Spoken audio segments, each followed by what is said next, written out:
Hey, okay sir, and welcome back to Harry Potter, Hogwarts Mystery. Well, the previous chapter was very unexpected, at the end of the chapter anyway. I did not see it coming. I didn't like the ending, mainly because of the fact that I didn't like the fact that Ruby passed away in it. But I did like it in the sense that it was unexpected. Let's see how we're gonna rebound from this, I guess. Let's see how the ROCC is gonna rebound in general. Following the shocking discovery that your partner Ruby has died, you attempt to pick up the pieces and figure out what happened. Unfortunately, one ROCC employee is standing in the way of your investigation. Will you stay in line or press on? And it's definitely going to be a pretty somber chapter, I'm thinking.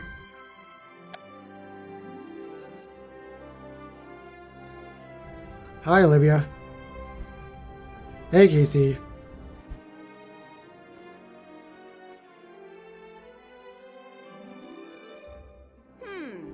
Sorry, I can't stop thinking about Ruby. Such a promising life, so much to look forward to, cut short.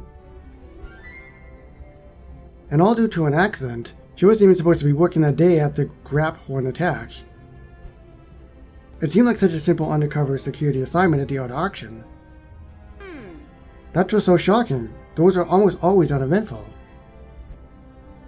But we'll learn more when they open an investigation into the fire that killed her.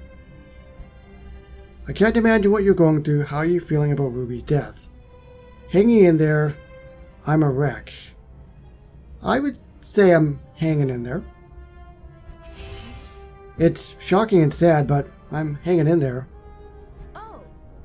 I don't know how you're able to keep it together. Unfortunately, this isn't the first time I've experienced tragedy. I lost the first person I met at Hogwarts, my dear friend Rowan.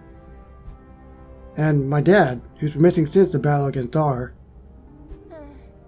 You have incredible resolve, but it is alright to experience loss, for humanity is tied to how we value life. Perhaps if we share some good memories we have with Ruby, we can honor her, and find some comfort. I agree. I think we should do that. Thank you for sharing, Casey. Ruby certainly made an impression in a short time at the ROCC.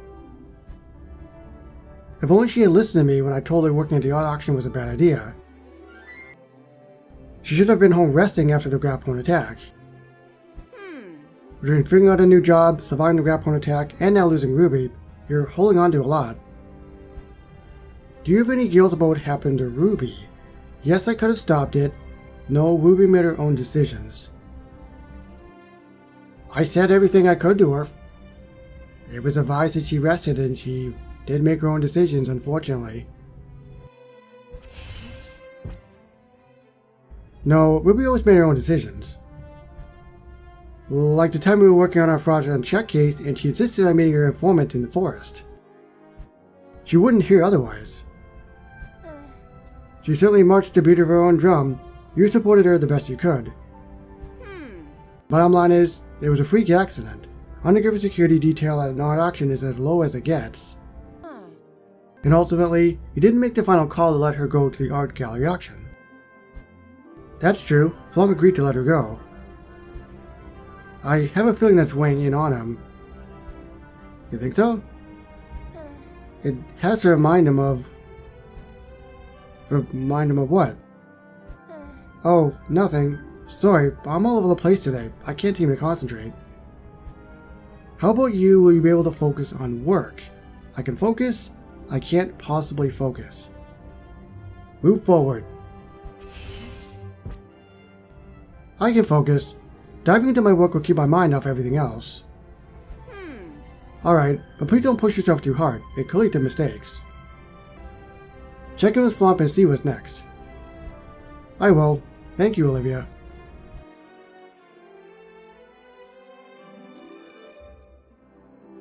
I almost feel like we heard about that already.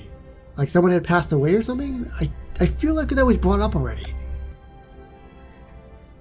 What's this all about? I'm not sure. There aren't even any jammy dodges in there. I'm surprised to see you at work today. You just lost your partner. I came in here to talk to Flump, but... You may want to wait until he's done with that machine, eh? Hopefully it doesn't take too long. I need to get back to work. I can understand being so eager to rush to work, Casey, but be careful. It is not easy to keep your wits about you, especially after such a tragedy. I have my message for remaining calm. Let me explain. Well, I don't know if he knows about Rowan, so... yeah. It sounds like dealing with the tragedy isn't one size that fits all. That's right, everyone handles grief in their own way. I try to appreciate every moment that life has to offer and not get caught up in petty squabbles. I also dive headlong into work, which requires me to check my emotions at the door. But what about when work and tragedy collide? Hey, right, that's a touch trickier. You have to look at it objectively. Objectively, Ruby saved my life throwing herself into the path of a freak grab-horn attack, only to be killed in a freak accident the next day while working undercover security at an art charity auction. But here's the thing, ROCC agents face danger every single day. A day without danger is a freak occurrence around here. So, you think what happened to Ruby was inevitable? I try to think before I investigate. And since I've been assigned to the art gallery fire case, I'll reserve judgment until... You're on Ruby's case? Perhaps I can... Hey, no, stop. Just the person I came to talk to. I know what you're going to ask, and the answer is no. But nothing. We need rational, clear-eyed agents working on this case. Ruby was your partner. You're too close to this. Stay away from the art gallery investigation. So... you going to listen to him? Yes, he's my boss. No, he can't control me. Honestly, I've been pretty much going against his word every single time. And let's be honest, it's pretty clear we're going to jump into this whole art gallery investigation, because what else are we going to do in the game? This is pretty much it. No, Float may be my boss, but he can't control me. I can't simply let this go. Ruby was my partner. I see you've learned very little from our conversation. You have your way of dealing with tragedy, I have mine. And right now, I need to get to the bottom of Ruby's accident. I'll start where Ruby told me she started, the healer program at St. Mungo's. Good luck, and don't forget, danger lurks around every corner.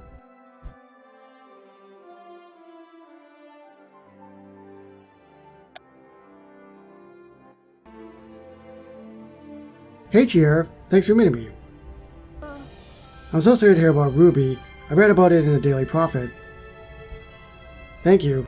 How are you handling it? You knew her before I did. I'm alright. It always hits close to home when a tragedy strikes someone our age. Can you tell me everything you learned about her during her time at St. Mungo's? Did she have family or a significant other? We were only getting to know each other in Magical Maintenance, and I regret not learning more. I wouldn't say we were friends exactly, but we did chat now and then. I honestly would not be surprised if we learned something pretty interesting about Ruby and her backstory. Guess we'll see. Ruby had a girlfriend? I had no idea. She only mentioned her a few times, but I got the impression she was over the moon about her. From what I understand, Ruby's girlfriend was a socialite who left for long periods of time. Maybe that's how Ruby never mentioned her. But it makes me wonder what else I don't know about Ruby. Perhaps I should find her girlfriend. Do you know her name? Sorry, I don't. Ruby kept a lot of that to herself. Jacob? What are you doing here? The same thing you're supposed to be doing. Working on a way to break Veruca's variation on the conjunctivitis curse. I've been waiting for you all morning. Looks like you got some catching up to do. I'll see you soon, Casey. Thank you, Chiara. I'm sorry, Jacob. I've had a lot on my mind. Oh, Pip. No, I'm the one who should be sorry. Here I'm going on about my own problems, and you're dealing with the loss of a coworker. I haven't told you about that. How did you hear? Olivia told me. Olivia? What? Sometimes she gives me a ride to the Hog's Head Inn. But Abshout said she saw you here with a young woman. Does Olivia give you rides here too? What?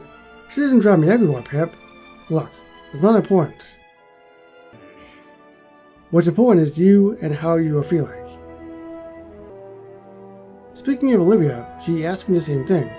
I'm hanging in there, taking it one moment at a time. I'm in awe of your strength. It seems like strength in difficult times runs in the family. Since we're both here, why don't we take your mind off things by working on the potion? I'm feeling behind and things aren't moving fast enough. What's the rush? The rush is I want to be able to see again. Is that urgent enough for you? Is it because you want to go searching for Dad?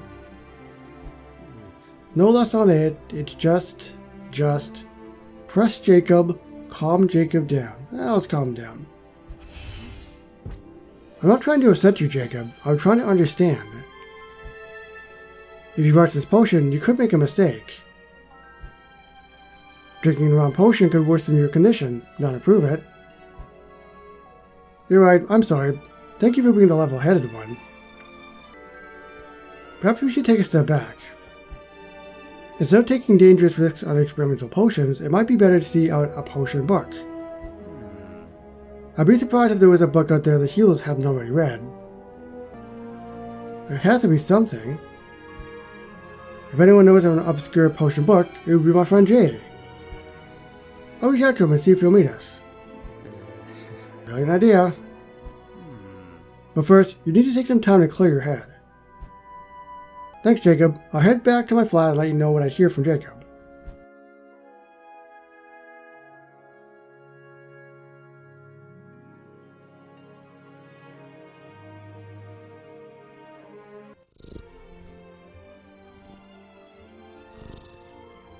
Oh, you got a bunch of people here. Why are you in my flat? Did you break in? Hi, everyone. Liz! Hey, Casey, I'm so glad to see you. Barnaby and Padilla said you were going through a difficult time, so I had to drop everything and visit. Thank you. I'd like to get my mind off things for a bit. Well then, wait until you hear what I've been up to. Have we met Liz yet? Since everything? Like, since graduating? I don't remember. I feel like we have. It's just I don't know who we have and haven't met. Most people we've met so far. Or reunited with, I guess would be the better way of saying it. It sounds like you found your dream job as a magizoologist. You haven't lived until you live with a pack of Lucratas. I haven't lived with a pack of Lucratas. I haven't lived. Does that mean I'm a ghost? Unfortunately, I'm too busy out on the field. I never had a chance to find a flat. I can help you find a place to stay, Liz. Brilliant. It's nice here in Godric's Hollow, but I'm open to living anywhere. As long as it's creature-friendly. I expect nothing less. It's good to see you smile, Casey. I hope we'll be able to take your mind off your coworkers for a while. Well... Oh no, I just put it back in your mind. I ruined everything. You didn't ruin anything, Barnaby. It's not an easy thing to forget. Thanks, everyone, and welcome back, Liz. Always here for you, Casey. I'm lucky to have such good friends who support me and never give up on me. Perhaps that's the last thing I can do for Ruby. Never give up. I should head back to work to see if I can uncover any updates on her accident. So it looks like that's it, everybody. Not too much really went on with the chapter. I think it was more just of a grieving thing. We did learn with Jacob that we're trying to get that potion done still, which I totally forgot about. Because I think in the beginning of this whole chapter, I was like, well, I got nothing else I'm doing, right? but we are doing other things as well. So yeah, I don't know where we're going to go in the investigation with Ruby, but it's going to be really interesting to see kind of how that unfolds. Let me know down below, though, what did you think of this chapter and everything that kind of went down? Do you think that we'll find something more interesting than we realized with the investigation? Subscribe for more Harry Potter Hogwarts Mystery videos, and I will see you moving forward with more as we progress in Hogwarts Mystery. Bye-bye, everybody.